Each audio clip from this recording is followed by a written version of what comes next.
Imagine this. You walk into a gym, but there is no human trainer, no shouting, no motivation speech, only a robot watching every movement, every breath, every mistake. What if your gym trainer is not human anymore?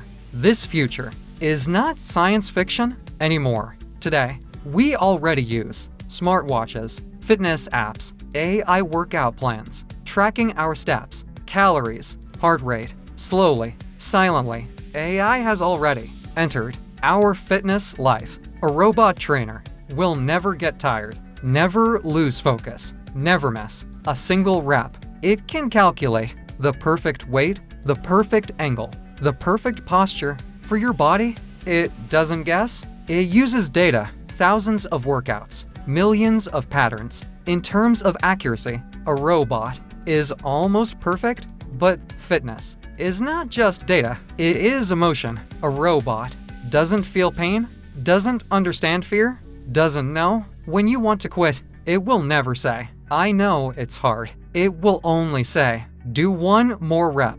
A human trainer understands excuses, understands motivation, understands your bad days. A robot understands only goals, numbers, and results. The question is, do we need understanding or perfection? Maybe the future is not human or robot. Maybe the future is both. AI for precision, humans for motivation, technology guided by humanity. A robot may train your body, but only a human can understand your struggle. The future of fitness is coming faster than we think.